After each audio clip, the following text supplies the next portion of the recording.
Le rappeur Damso vient de prouver au monde entier que les artistes ont aujourd'hui un pouvoir qu'ils n'avaient pas avant. Alors est-ce que vous faites partie des personnes qui achètent encore des CD ou des DVD? Je vous demande ça parce que ce 28 octobre 2023, le rappeur Damso a décidé de retirer son album Calf de toutes les plateformes de streaming, laissant ses fans dans l'attente complète. Et cette décision nous rappelle une époque pas si lointaine où posséder un album signifiait en avoir une version physique. Pour celles et ceux qui se souviennent des CD de titres, à ce moment-là, on pouvait avoir le CD dans les mains, avoir la musique, la ressentir, la toucher. Et pour mieux comprendre, retour dans les années 80 où l'introduction du CD a révolutionné notre façon de consommer la musique. Depuis le début des ventes, 200 milliards de CD ont été vendus. Des CD qui permettaient aux passionnés de posséder physiquement chaque titre de leur artiste préféré. Il fut un temps où on était excité d'aller en grande surface pour acheter son CD de titre, alors qu'aujourd'hui le streaming nous donne accès à un océan de musique. Mais l'acte de Damso nous interroge. Possédons-nous vraiment la musique que nous écoutons? Avec l'avènement du streaming dans les années 2000, le rapport à la musique a complètement changé. En 2023, rien que Spotify compte 551 millions d'utilisateurs actifs mensuels. Un chiffre qui nous montre l'ampleur de cette transformation. Alors oui, le streaming offre un accès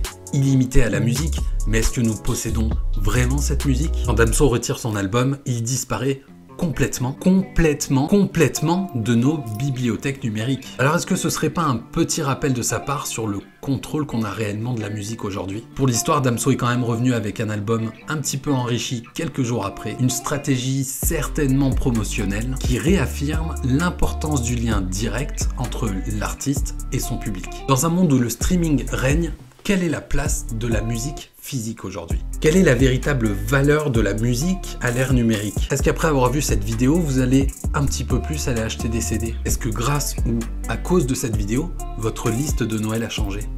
Là est la question. L'album le plus attendu de l'année, sortir un passe-année.